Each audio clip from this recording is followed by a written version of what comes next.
esto ya lo había comentado de mirada. Ok, mi nombre es Lady Mabel González, yo soy médico torrino en el Hospital Almenara y me han encargado el tema de patología de oído externo.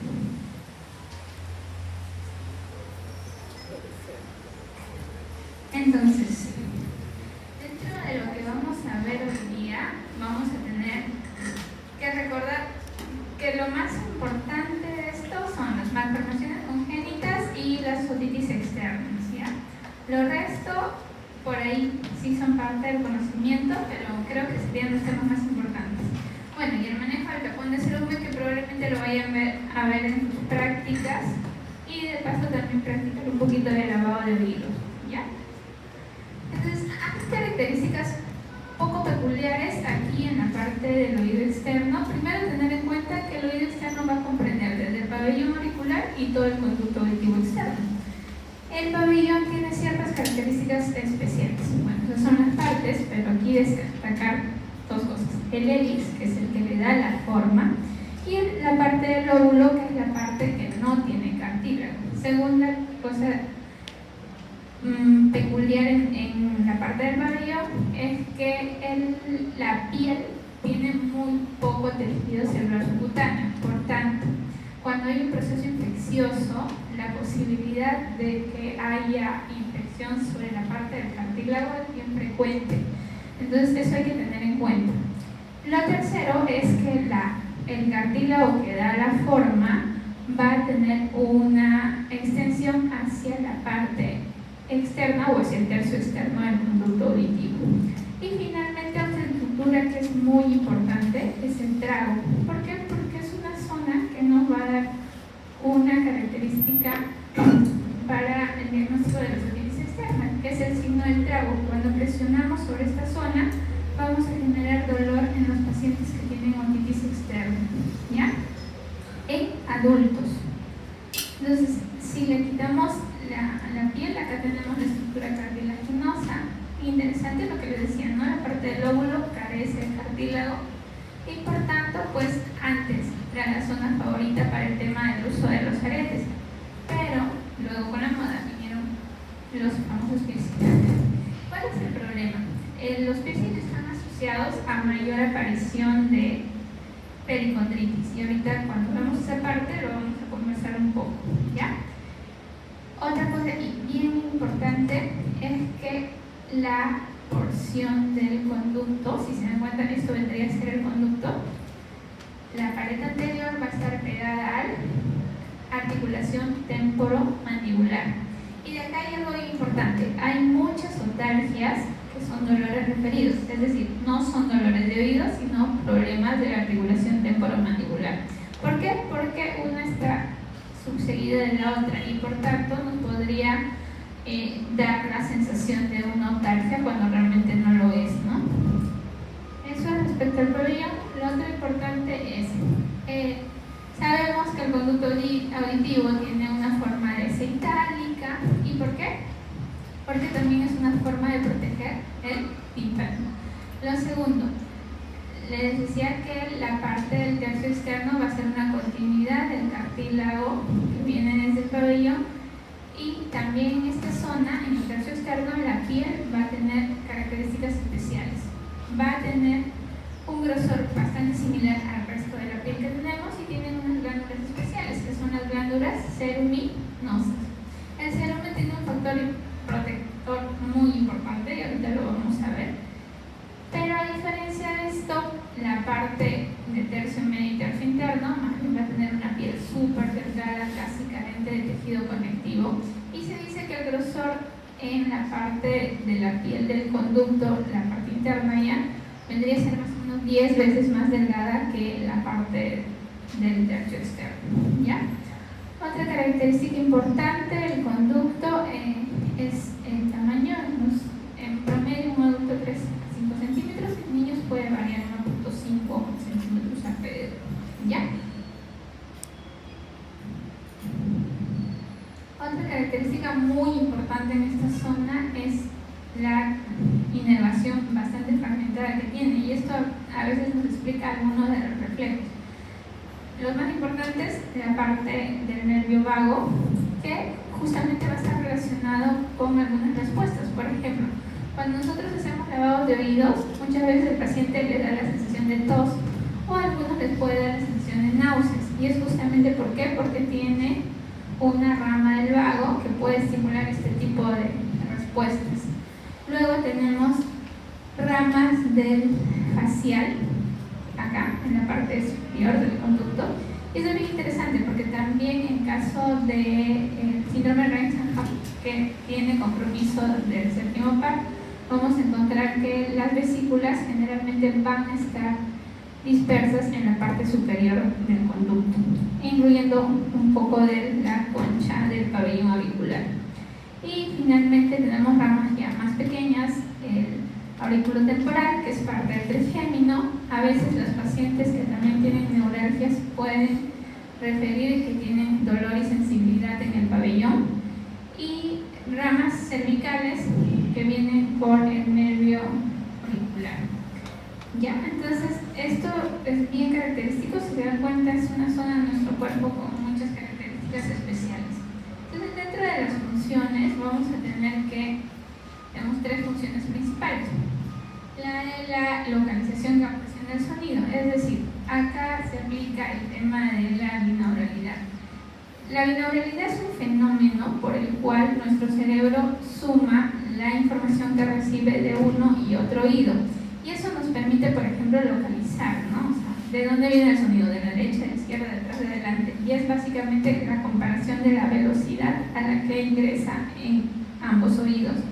Y de eso se encarga un poco el pabellón y también de la captación. Por eso es que tiene esa zona de circunferencias, si se dan cuenta, el pabellón. Es básicamente por su función, ¿ya? Luego tenemos la función de amplificación. La amplificación principalmente se da a nivel del conducto auditivo, ¿ya?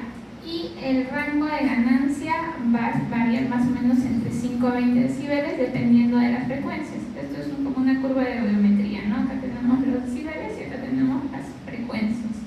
Entonces, se ha visto que la mayor ganancia más o menos está alrededor de 2000 Hz y puede ser hasta 20 decibeles y en promedio 5 decibeles para frecuencias más bajas. Entonces, cuando nosotros tenemos un tapón de cerumen, por ejemplo, vamos a tener una pérdida auditiva leve, ¿no? Si es una pérdida muy severa, probablemente hay algo más en el tapón de cerumen.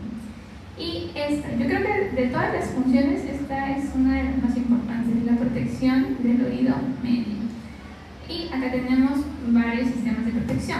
Lo primero que les decía, la forma del conducto auditivo. Lo segundo, la producción de cera. Y la cera acá tiene tres funciones más. Una es repelente al agua. Dos, evita que haya crecimiento bacteriano, o sea, tiene lisosimas dentro de este cerumen. Y la tercera también tiene la función de hidratación.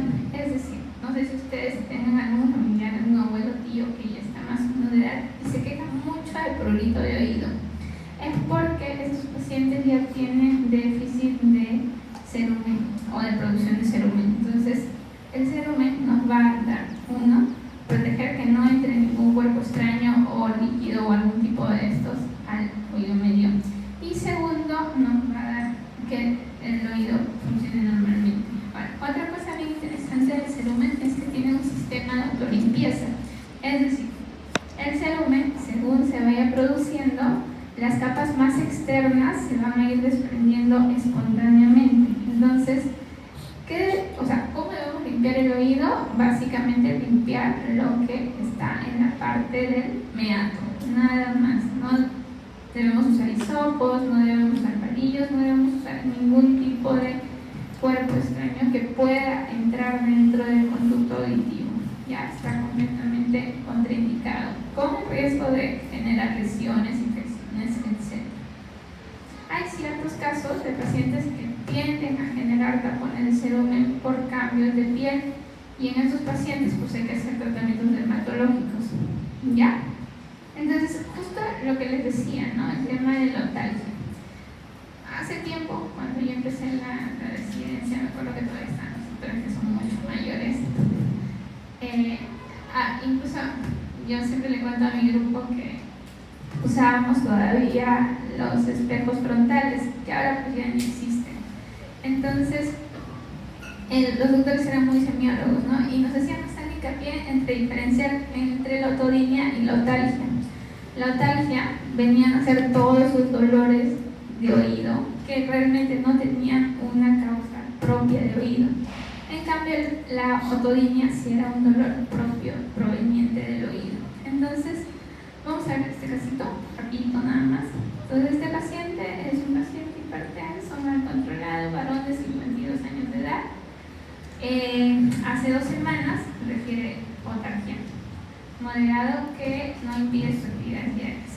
No tiene otorrea, no tiene vértigo, no tiene hipoacusia. Esos son los principales síntomas que vamos a tener en el oído.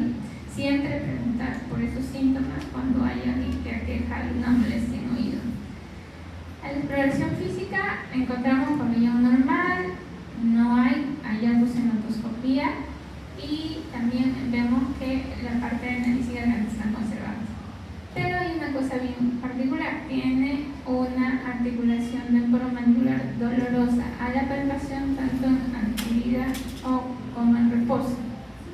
Y adicionalmente tenemos piezas dentales incompletas. Esto es muy común, sobre todo en pacientes adultos, ¿ya? Que empiezan a tener problemas de la articulación, ya sea por desgaste, ya sea por malas mordidas, etc. ¿Ya? Entonces, aquí, ¿qué debemos hacer? Siempre hay que derivar a los de maxilofacial. En teoría, cualquier odontólogo podría verlo, pero el especialista es en realidad el cirujano maxilofacial. ¿Ya? No se olviden tenerlo como una bandera y un red flag que dicen, ¿no? ¿Por qué? Porque hay muchas veces que yo recibo pacientes que no se han estado en la playa, han estado en algún lugar y van con otalgia y les recetan amoxiclavulánico. Y tú ves al paciente y obviamente no tiene ningún signo de que haya tenido una otitis media. Así que a veces usamos antibióticos de manera indiscriminada. Hay que evitar siempre eso. Entonces, siempre tener en cuenta cuando hay otalgia, si hay hallazgos positivos en la otoscopía, pensar en problemas de la articulación. ¿Ya? No se olviden. Entonces, vamos a hablar un poquito de las malformaciones y para eso tenemos que hablar un poco de la embriología. Acá, 2 cosas importantes. El desarrollo del oído externo va a estar asociado al desarrollo del oído medio. Por tanto, no hay malformaciones únicas de oído externo. Aisladas no las hay, ¿ya? Porque el desarrollo va de la mano. Segundo punto. El oído, o la parte del oído externo, va a venir del primer y segundo arco branquial para el tema del pabellón y el conducto auditivo externo va a nacer de la primera hendidura branquial. Entonces, ¿qué pasa? Se dice que más o menos dentro de las 6 a 8 semanas los pacientes van a presentar, el feto va a presentar un desarrollo de grupos celulares que se llaman mamelones auriculares. Este grupo de células que vienen del primer y segundo arco van a migrar y van a madurar hacia la forma del pabellón. Más o menos el pabellón ya está bien conformado hacia la semana 2. Toda la parte superior anterior viene del primer arco branquial y la parte posterior inferior viene del segundo arco branquial. Entonces, un feto de 12 semanas ya tiene constituido el pabellón auricular de manera adecuada. De hecho, se dice que, por ejemplo, al nacer, el único sentido que está completamente desarrollado es la audición y que de hecho hacia el tercer trimestre ya está completo. Por eso es que usan mucho esto de la estimulación en música y todo con los niños, ¿no? Porque incluso la visión, cuando el bebé abre los ojos, no es capaz de distinguir formas como tal, es parte de la maduración. Pero en el oído sí, o sea, el oído es el único sentido que está completamente desarrollado al nacer. Por otro lado, el conducto va a venir de la primera hendidura braquial, que es una invaginación básica de ectodermo sobre el mesodermo que va a ser recubierta de tejido epitelial. Entonces, esto igual ocurre dentro de las 6 a 8 semanas y hacia la semana número 12, este espacio se va a rellenar de epitelio, que forma un tejido llamado tapón meatal. Este tapón meatal se va o va a estar presente hasta el tercer trimestre, más o menos entre la semana 28 y 32. Debe limpiarse todo el conducto por el fenómeno de apoptosis de estas células y se va a retirar el tapón meatal espontáneamente. Y por tanto, a las 22 semanas ya tenemos la conformación completa tanto de la parte de oído externo como oído medio. Entonces, ¿qué pasa? ¿O qué problemas puede haber en este proceso? Puede haber problemas de diferenciación que serían dentro de las primeras semanas o del primer trimestre, que podrían causar malformaciones muy marcadas, y también puede haber atresia como tal, lo que les decía, debido a la ausencia de reabsorción del tapón meatal. También puede haber un hipertensor del cardio de Reicha que daría origen al hueso timpanal, ¿no? Y ya sea la ausencia o la alteración de este también va a causar problemas de atresia. Entonces, esto es un estudio bastante cercano, creo que a nuestro medio, es un estudio de Paraguay, donde se ve las malformaciones. De hecho, las más frecuentes son las más benignas, podríamos decir, y la presencia de agenesia micrótica o agenesia de cadena son las menos frecuentes. Entonces, hay una cosa que se llama quiste branquial, acá lo ven. ¿Se acuerdan que estas celulitas migraban? Exacto. Pueden haber grupos celulares que queden en el camino y estas dan origen al crecimiento de estos famosos quistes branquiales, que son pequeñas masitas que se encuentran a nivel cervical generalmente. En nuestro medio lo ve cabeza y cuello, ¿ya? Pero en otros países la especialidad de otorrino es junto con cabeza y cuello, por eso que en este estudio lo consideran. La fístula clavicular, que es, ahora lo vamos a ver, es una invaginación de piel, y la estenosis del conducto auditivo, que sería básicamente la falta de absorción del tapón meatal.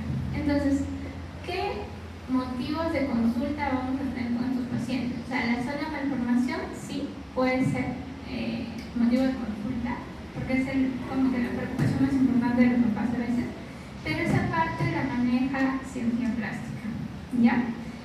Entonces los pacientes siempre vienen por hipoacusia. Entonces, cuando hay una malformación unilateral, en realidad el niño llega a desarrollar un lenguaje normal, estándar para la edad, no tiene problemas de aprendizaje y su desarrollo asociado, pues no hay problema. Pero si el niño tiene una malformación bilateral, sí vamos a tener problemas del desarrollo del lenguaje. Entonces, poner prótesis en estos niños es más urgente siempre y cuando haya una malformación bilateral. Otra cosa importante, el otorreo. ¿Por qué puede aparecer otorreo en estos pacientes? Los pacientes con malformaciones van a tener más riesgo de hacer otitis media crónica y colestetoma de oído medio, que lo van a ver en su clase de oído medio. Entonces, cuando nosotros vamos a rehabilitar a estos pacientes, siempre les tomamos una tomografía. ¿Para qué? Para certificar que no hay un problema de colestetoma u otitis media crónica activo que pueda generar problemas posteriores. Entonces, se ha visto que la etiología va a estar asociada a carácter genético. De hecho, hay ya 2 o 3 genes que están muy estudiados, están determinados para la malformación y también como para las hipoacusias congénitas. Las patologías maternas, aquí está descrita el síndrome alcohólico materno fetal, y la diabetes materna.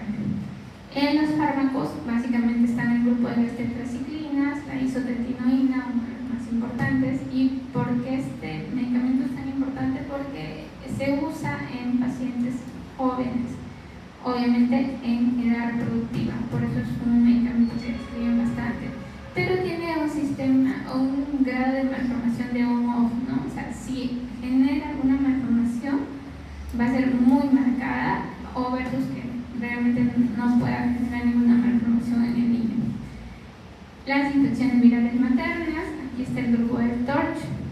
que ya ustedes lo conocen, y vamos a ver un poquito de las malformaciones. Entonces, tenemos que las más frecuentes, se acuerdan que eran las menores. Entonces, tenemos la fístula preauricular y el apéndice, son como los dos extremos. Esto es una invaginación de tejido epitelial sobre el tejido mesodérmico, ya sea por el cartílago o la parte del músculo, que va a formar como una especie de un arbolito. Ustedes lo ven acá bonito, así como un hoyito, pero dentro forma como las raíces de un árbol, tiene varias bifurcaciones. Entonces, las fístulas por sí solas no son patológicas, pero el problema es que tienden a infectarse. Entonces, si los pacientes han presentado al menos un evento de absceso asociado, ya tienen indicación quirúrgica, ¿ya? Hace unos años esperábamos todavía 2 o más procesos, pero actualmente con que haya tenido un evento infeccioso ya es suficiente para operar. Segunda característica, es muy frecuente que estos pacientes generen un proceso infeccioso durante la niñez. Si esto no se infecta durante la niñez, es poco probable que se infecte después. Entonces, las cirugías de este tipo de malformaciones generalmente son en edad pediátrica, ¿ya? Ahora, hay fístulas que su ubicación típica es la raíz del hélix, así como ven acá en la foto, pero hay fístulas aberrantes también que pueden estar en la concha, pueden estar en la parte posterior y muchas otras ubicaciones que son de mayor complejidad para el manejo, porque pueden causar alteraciones en la forma del pabellón, pero en este caso siempre son de buena evolución, ¿ya? Lo segundo es el apéndice, no tiene ninguna significancia clínica salvo la parte estética y usualmente se lo sacan justamente por temas estéticos. Es tejido fibrótico o a veces cartilaginoso cubierto por piel. Entramos a las microtias, que vendrían a ser la malformación del pabellón. Entonces, acá tenemos la descripción de 4 grados. El grado 1 vamos a tener que es una orejita, si ustedes la perciben, tiene hélix, tiene antihelix, pero acá tiene concha. O sea, es una orejita que tiene todas las partes, pero es más pequeña de lo normal. Se dice que es 2 veces más pequeña del estándar o del rango para el promedio de edad del paciente. Entonces, generalmente no necesitan ningún manejo, simplemente son un hallazgo, ¿no? En el grado 2 sí ya vamos a tener pérdida de estructuras, generalmente ya no vemos algunas partes del pabellón, por ejemplo acá ya el hélice y el antihélice están como sinequiados, y la parte del lóbulo todavía se ve diferenciado, pero el resto no. En el grado 3 ya no diferenciamos ninguna parte, a veces lo llaman oreja en forma de maní, justamente por su forma, ¿ya? Y en el grado 4 hay ausencia completa. Pero actualmente los plásticos, porque ellos son los que se dedican a reconstruir estas orejitas, usan otras clasificaciones que básicamente son para ver cuál es el manejo quirúrgico que van a hacer. Dentro de ellas, una de las más importantes es esta, la de Nagata. Si ustedes se dan cuenta, son grado 1, 2 y 3, que vendrían a ser el 2, 3 y 4 que teníamos en la clasificación anterior. Y acá vamos a ver que al ser para manejo quirúrgico, obviamente como el grado 1 no tenía ningún manejo. Entonces, en estas clasificaciones no existe esa información o no está descrita como tal. Hay alteración de estructuras, por ejemplo acá dice tipo concha, hay trago y escotadura y el conducto auditivo están presentes. Es decir, lo mismo, ¿no? Conserva ciertas partes de la estructura. En el grado 2 ya puede haber restos de cartílagos, pero sin una forma definida, y en el grado 3 ya hay anotia o hay un resto muy pequeñito de formación, ¿ya? Y eso básicamente lo utilizan para hacer un tema de cuánto van a trabajar, o sea, cuántas cirugías requiere este paciente para mejorar la forma del pabellón, y a su vez para que vean cuánto o sea, cuánto pueden esperar de las cirugías de reconstrucción. ¿Ya? La atresia, por otro lado, va a tener una notificación asociada a la parte de malformaciones de oído medio. ¿Se acuerdan que hablábamos que no solo hay malformación de oído externo, sino de oído medio porque tienen un origen común? Entonces, vamos a verlos en malformaciones de menor grado y otras de mayor grado. Acá. Vamos por la malformación grado 1, donde vamos a tener, puede haber algunos cambios del conducto, pero todavía está permeable y el grosor usualmente se conserva, pero puede haber alteraciones de la cadena de huesecillos. En este caso, esto vendría a ser la parte del glúteo y no tenemos la porción descendente, ¿ya? Y por tanto, la cadena no está articulada. En el grado 2, a partir de esto, vamos a ver este gráfico siguiente. Este es la mastoides, un grafiquito que nos podría mostrar la mastoides, y esto vendría a ser el hueso timpanal que conforma la parte antero interior del conducto víteo externo, ¿ya? Entonces, acá tenemos que en el grado 2 sí ya vamos a tener una disminución del calibre del conducto, ¿ya? Y puede haber malformaciones también de la cadena de huesecillos. En el grado 3 ya son de mayor grado, acá sí ya no va a haber conducto, solamente va a haber una parte de fondo en saco ciego, y como vemos acá en la tomografía, esto es tejido blando, que será probablemente el tapón natal, ¿no? Que no se ha resuelto, no reabsorbido hacia el tercer trimestre. Entonces estos pacientes ya no tienen conducto, el hueso todavía tiene una estructura muy parecida a lo que debería tener, pero está un poco más hipertrófico. También puede haber malformación de cadena de huesecillos, sí. Y esto es lo que ya.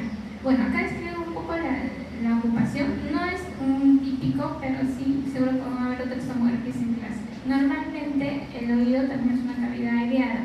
Y acá vemos formaciones isodensas. Esto vendría a ser ya la mastoides.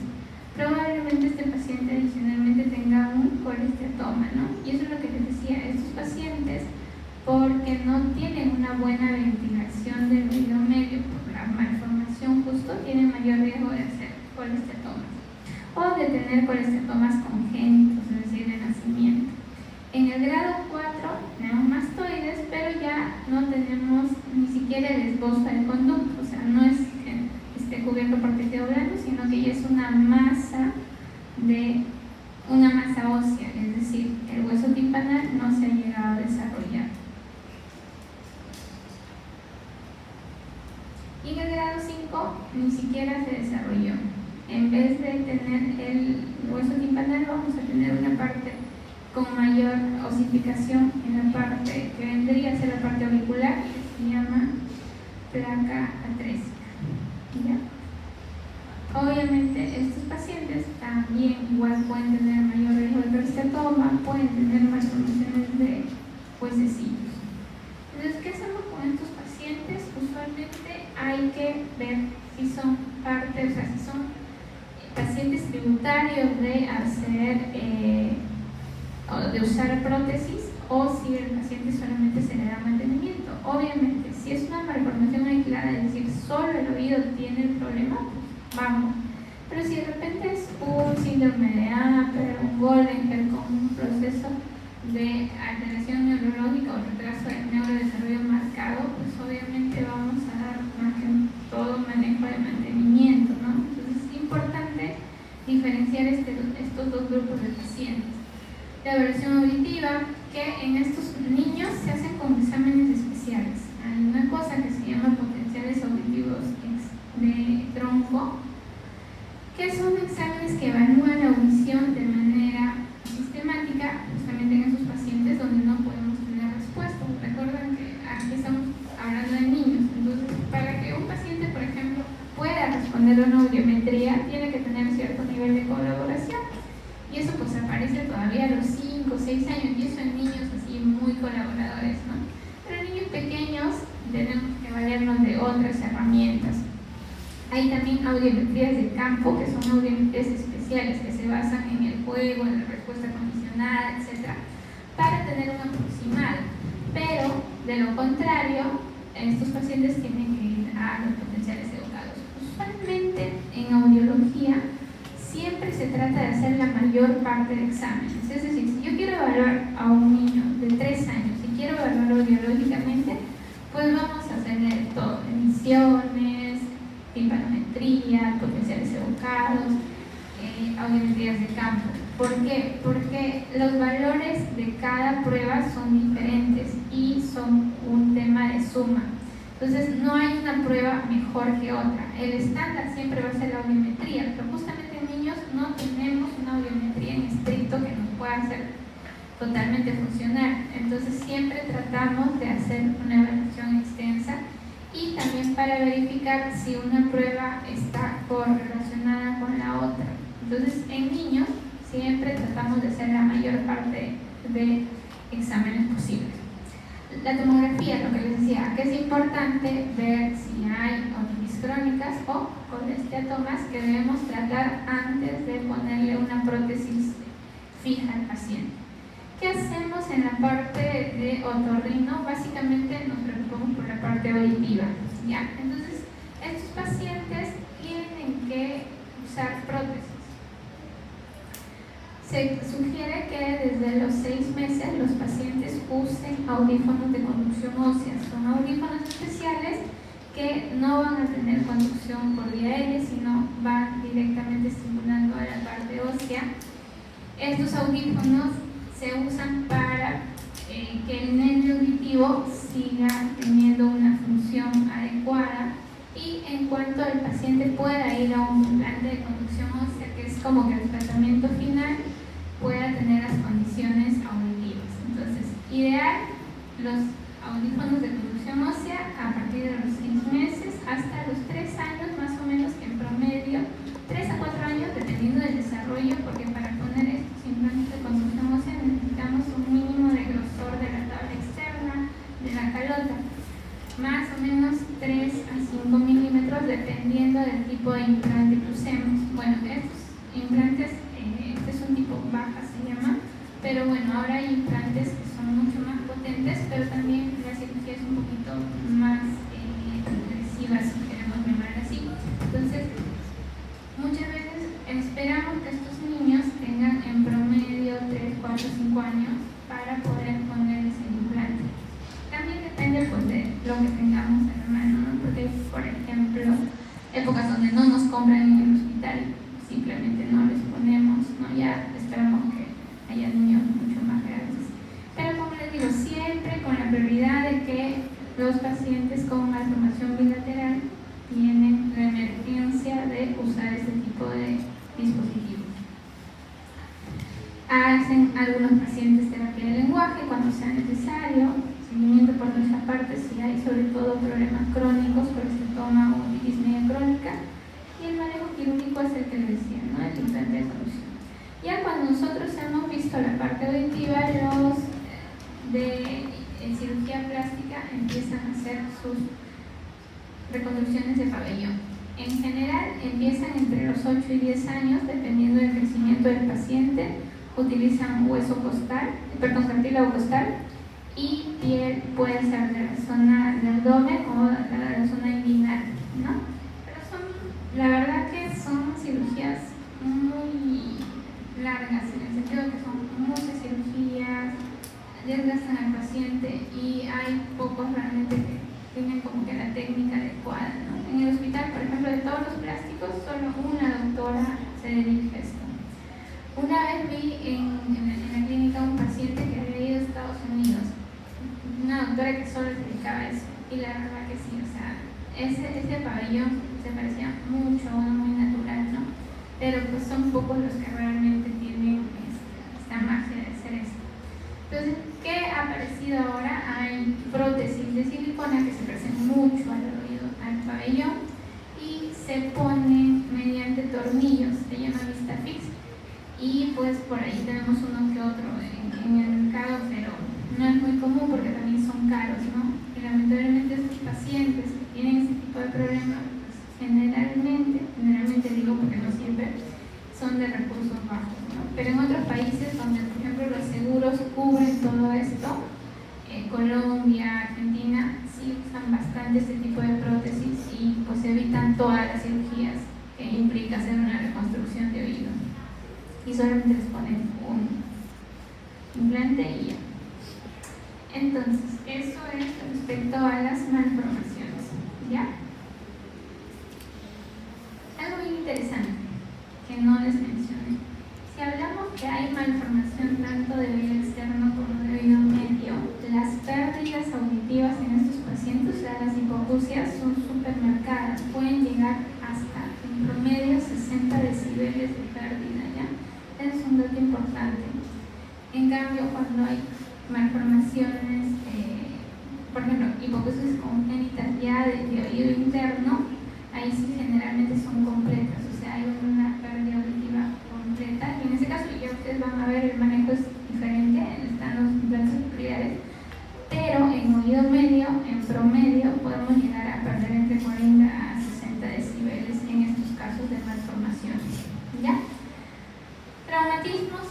El pabellón es una zona expuesta de nuestra cara, por ejemplo, está en la parte externa, y va a ser sujeta a que te pase cualquiera de estas situaciones, quemaduras, hematomas, congelamiento, etc. Pero de ellos, el más importante es el osteomatoma, que es más frecuente en animales, dicho sea de paso. Pero en pacientes, esto implica una emergencia. El osteomatoma es una colección de sangre entre el cartílago y el pericondrio. Entonces, ¿qué tenemos acá? Que esto implica que nuestro cartílago se puede necrosar. Recuerden que el cartílago es avascular y su nutrición depende del pericondrio. Esa es su función, nutrir el cartílago. Si se desprende, pues vamos a tener un problema serio, porque este cartílago, si pasa más de 48 horas con este osteomatoma, puede necrosarse, ¿ya?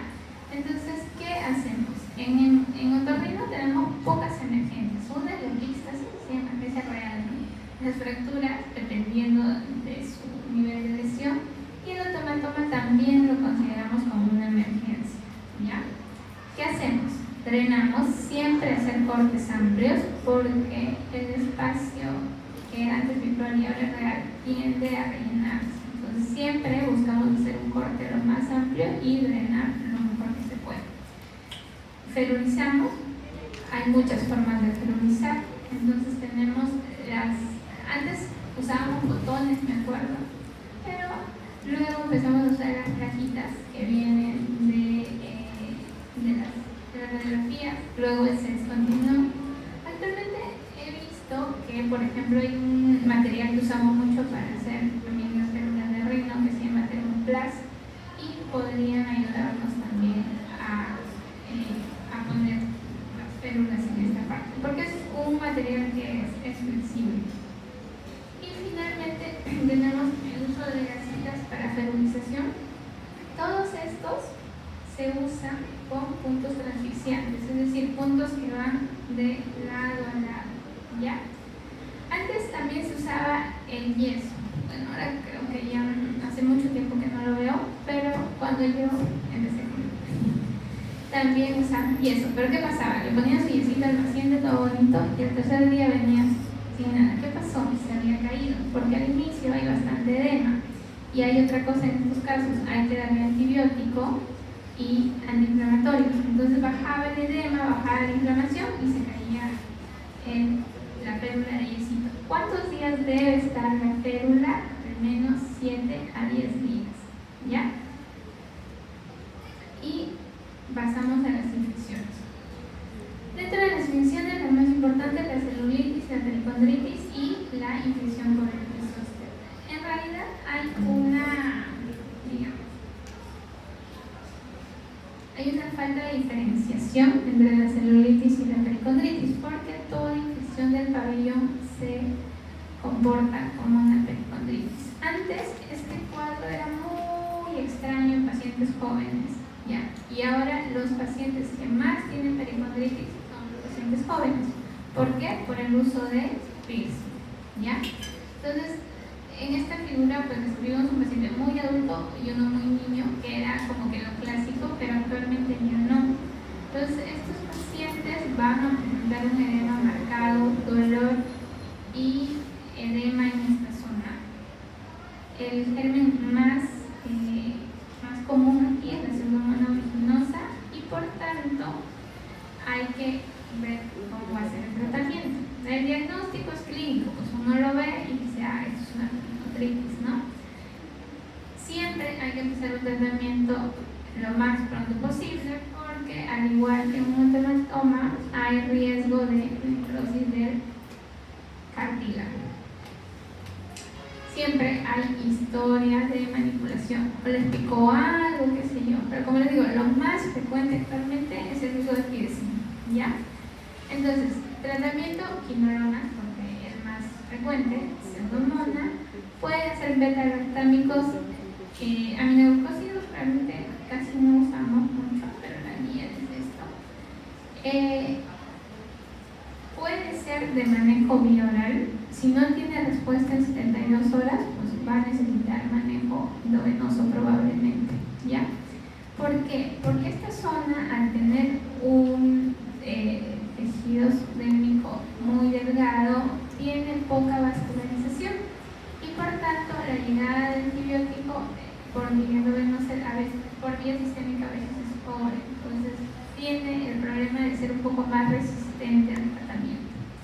Administración tópica de antibiótico, usamos usualmente furacilo o mupirocina en la parte del pabellón como tal, y podemos hacer drenaje y lavado siempre y cuando no haya respuesta a los anteriores. ¿Ha habido casos? Sí. Son muy raros, pero hay. Y en algunos casos incluso hay que hacer limpiezas quirúrgicas y con pérdida de tejido cartilaginoso. Que he visto un par de veces, ya no es muy frecuente, pero puede llegar a eso. Así que ojo con el uso de piercing. Muy bien, el síndrome de Rexham, ustedes seguro ya lo conocen, ¿ya? Tiene una triada típica: la parálisis, las lesiones herpéticas y la coctalfex, un dolor súper intenso, ¿no? Entonces, en estos pacientes, recuerden que acá hay una inflamación del séptimo par. También puede haber, ya saben por qué aparece en el conducto, puede presentar hipoacusia, acúfenos y vértigos cuando la inflamación es mayor y también toca el octavo par. Recuerden que el 7 y el 8 vienen juntos por el conducto auditivo interno. De hecho, el nervio facial tiene todo su recorrido para mastoides y es como que el cuco de la otología, ¿no? Todos tenemos miedo al nervio facial, ¿no? Cuando hacemos cirugías de mastoides, implantes cocleares, esas cosas, siempre es como que la bandera roja es el facial. Entonces, el manejo es multidisciplinario, terapia física, neurología y nosotros. Yo diría que más importante es terapia física, porque al final el que va a trabajar mucho tiempo con el paciente para rehabilitar la parálisis es terapia física. Hay que usar antivirales. En nuestro medio tenemos aciclovir, 200 cada 2 en promedio. El aciclovir es 400 cada 6, muy fastidiosa para los pacientes porque hay que tomar como 8 pastillas al día. Los corticoides siempre altas dosis de inicio, 1 gramo por kilogramo de prednisolona, 0.3 de dexa, que la podemos mantener entre 7 y 10 días a escala descendente, ¿no? Y las soluciones antisépticas, cremas, que podría ser la ampiocina, el 5, tipo de soluciones de buró, que es para hacerse antes, ¿no?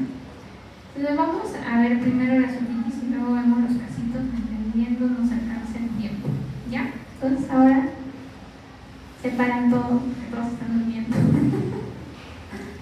Vamos para el ejercicio. Si van a dormir, no se sienten adelante. Estírense.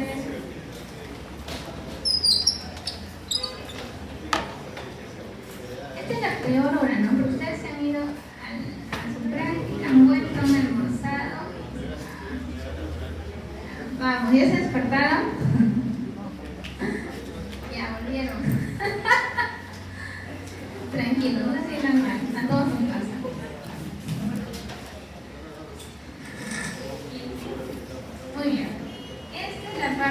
deben acordar porque la otitis externa es muy frecuente, sobre todo en verano. Entonces, a veces el manejo es bastante peculiar y requiere de curaciones, gotas, etc. ¿Ya?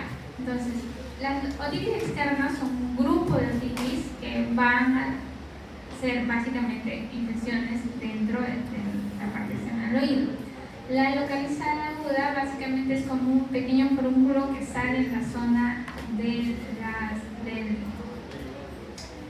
las glándulas luminosas. Una se tapa por ahí y ¡pum!, empieza a dolerte. Es un dolor súper localizado, generalmente progresa espontáneamente. Si duele más de 3 días, hay que darle un poco de antibiótico tipo dicloxacilina. Podrían estar autolimitados, como les digo, y no hay mayor problema. La difusa aguda y la micótica, esas son las peores. Ahorita lo vamos a ver. La eczematosa es lo que les decía, el viejito que le pica el oído y se anda metiendo 20 hisopos todos los días. Esa es la eczematosa. ¿Qué pasa en esos pacientes? Al haber falta de cerumen, hay una descamación aumentada de la piel y esto genera prurito en el paciente.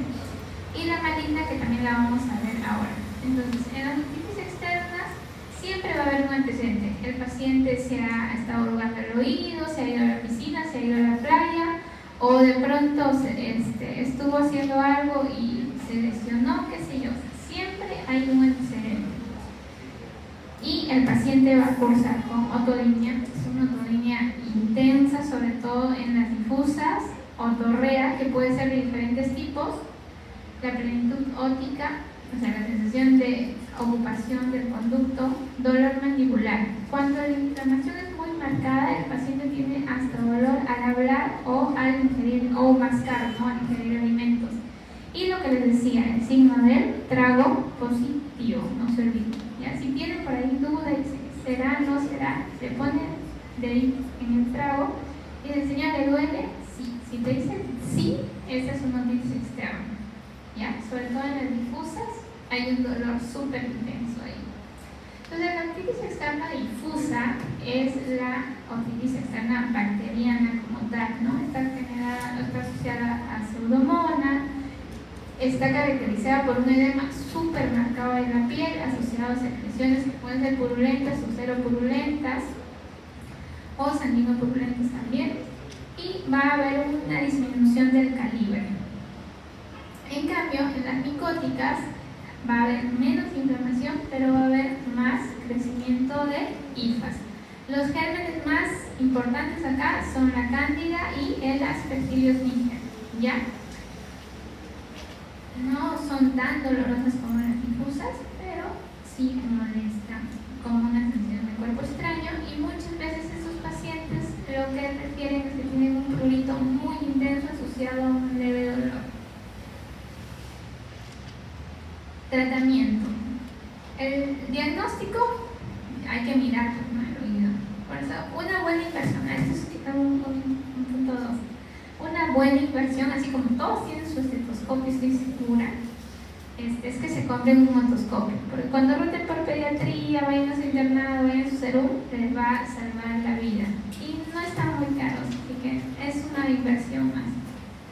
Me acuerdo que en mi grupo pasado había uno de ustedes dijo: doctora, yo tengo un otoscopio. Y tenía un otoscopio Moishale, y yo me reía porque les decía a mis residentes: miren, el alumno tiene un mejor otoscopio que ustedes. Porque los chicos se compran pues a veces los de día, que no te duran mucho, pero sirven. Así que hagan esa inversión, chicos. Ya, entonces, volviendo al tratamiento. Entonces, tenemos que hacer sí o sí limpieza en nuestros pacientes. A veces en las difusas esperamos a que baje el edema, pero si no limpiamos, esto no va a ser asunto, no se va a curar. En las micóticas definitivamente tiene que haber limpieza, si no, no. ¿Y cómo se hace la limpieza? Idealmente por aspiración, es decir, bajo microscopía podemos aspirar. Eso no existe en casi ninguna parte, salvo en el hospital. Entonces podríamos limpiar con hisopos, pero que estén estériles, ya, eso es una cosa importante. Y también podríamos hacer aspiración a vista, pero para eso hay que tener un poquito de práctica. Y lo otro, para las limpiezas, algunos médicos, yo imagino que sí, cuando roten van a hacer lavado de oídos, sobre todo para las micóticas. El problema es que al hacer lavados generamos cierta contaminación y también humedad, y eso a veces hace que el cuadro dure más de lo que debería. Personalmente no me gustan hacer lavados, pero sí hay médicos que pueden hacer lavados para limpiar este tipo de infecciones. ¿Ya?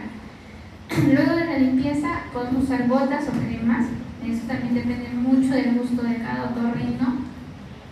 Dentro de las gotas tenemos soluciones que pueden ser antibióticas, por ejemplo, una muy común es ciprofloxacino con hidrocortisona, hay en varias marcas, y también hay, por ejemplo, cotrimoxazol en gotas que podría ayudar a las fúngicas.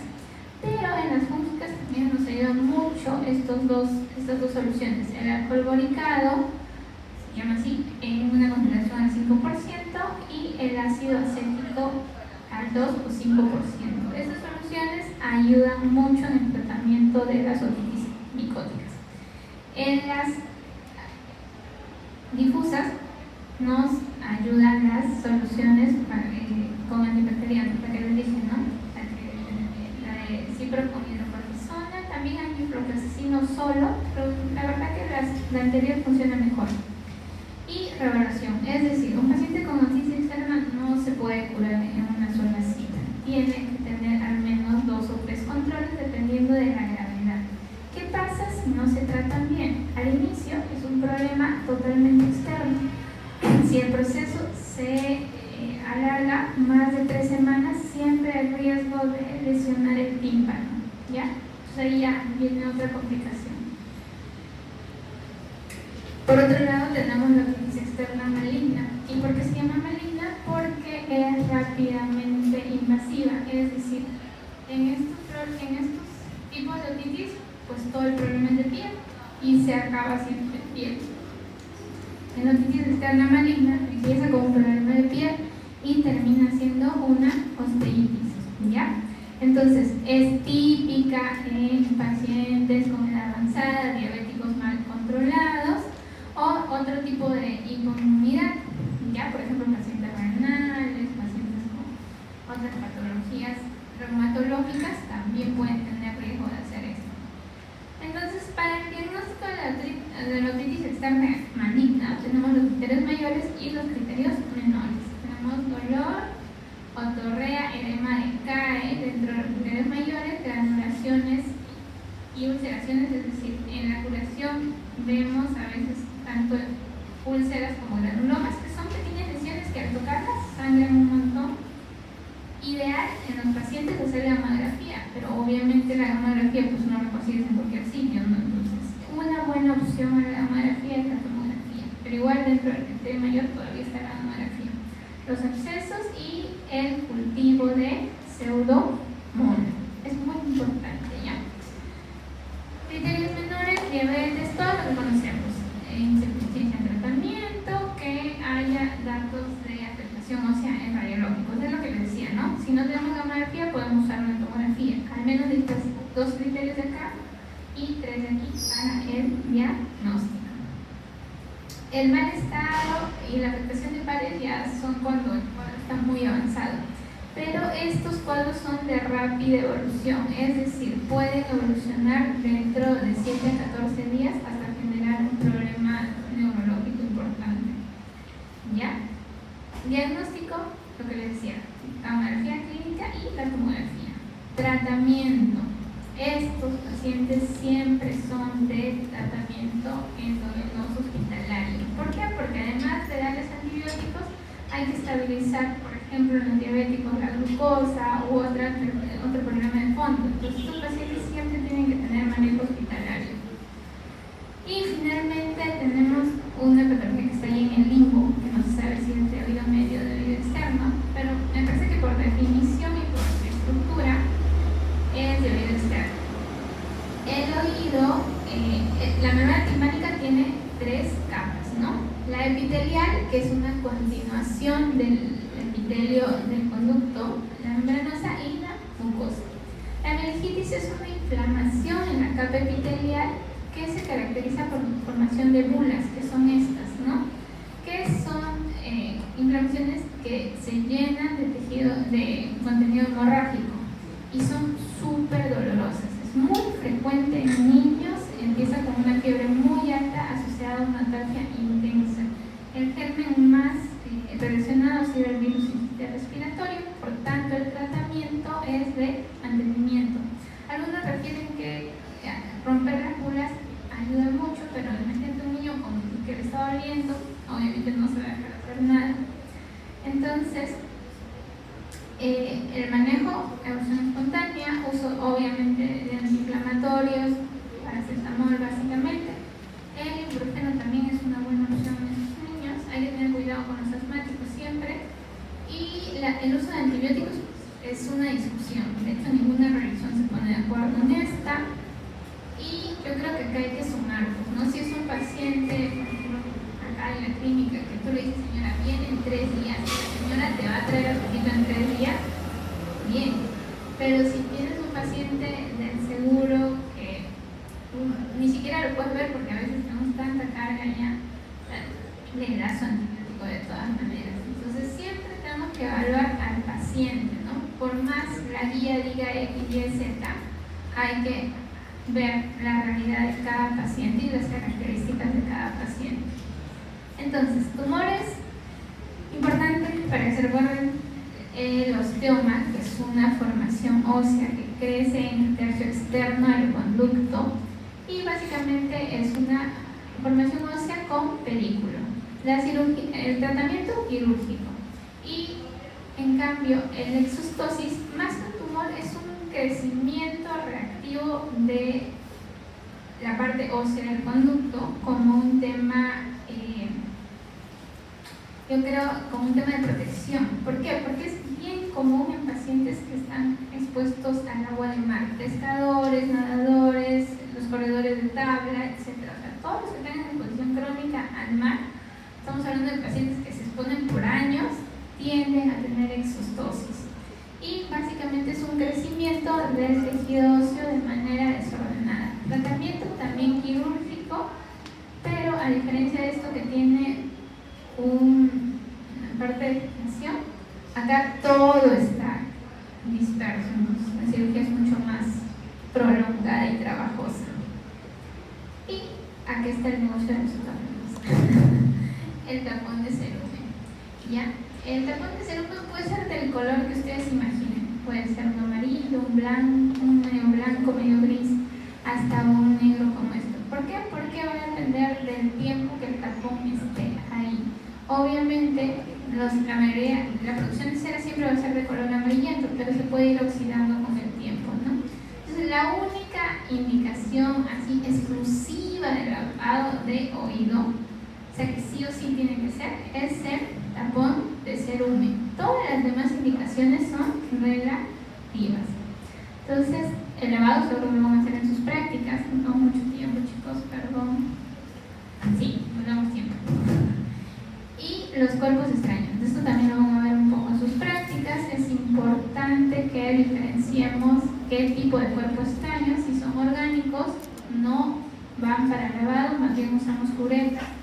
Si son microorganismos vivientes, primero tenemos que matarlos y luego recién los sacan. ¿Ya? Y muy bien, casi todo. Ya, vamos. Ahí a los de delante que se han dormido primero. A ver. Ya, listo. Paciente de 56 años con historia de prurito tipo de 2 semanas de evolución. Acude por otalgia leve izquierdo de 1 semana. Antecedente, tiene un ingreso hospitalario por 15 días y ha tenido tratamiento antibiótico en 14 días. Este antecedente es importante. Entonces, viene por otalgia leve izquierda. ¿Qué puedo pensar? Una otitis media aguda, una otitis externa. Externa. Muy bien. ¿Qué tipo de otitis externa? Hay varias.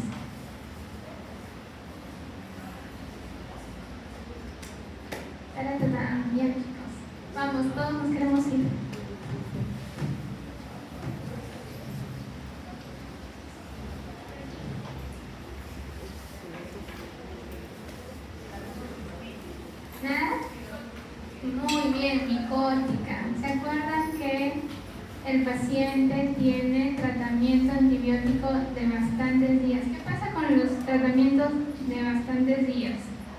Altera la flora propia. ¿Y quiénes entran? Los oportunistas. Tanto la cándida como el aspergillus están en el medio ambiente. No sé si ustedes han visto casos de, no sé si por ahí en gastro, casos de micosis esofágica y otros. Hay un buen grupo que están asociados, por ejemplo, a uso crónico de inhaladores, ¿no? Los corticoides. ¿Y de dónde sale el germen? Del medio ambiente, ¿ya? Entonces eso hay que tener siempre en cuenta. Cuando algo altera la flora del paciente, van a haber oportunistas, especialmente hongos. Muy bien, ¿qué pruebas complementarias pediríamos? Le pedimos radiografía, tomografía, nada, cómprese el otoscopio. Muy bien. ¿Cuál sería el tratamiento propuesto? Gotas, siempre tratamiento tópico, ¿ya? ¿Por qué el tratamiento tópico es superior al tratamiento por vía sistémica? Porque recuerden que el oído externo tiene poca irrigación, por tanto la llegada de antibióticos sistémicos es pobre, no se olviden. Y el caso número 2, ya.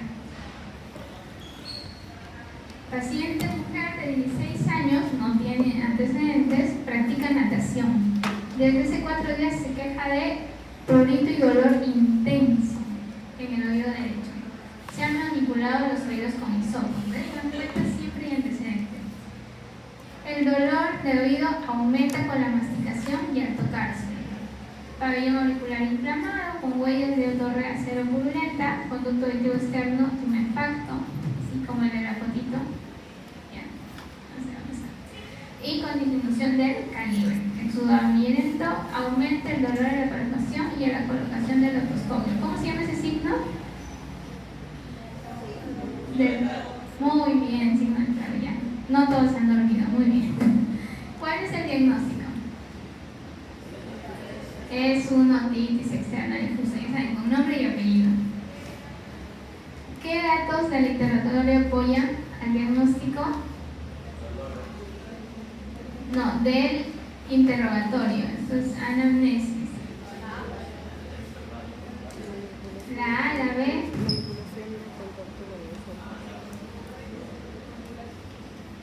La A y la B, ¿no? Porque dice que hace natación, no sabemos dónde.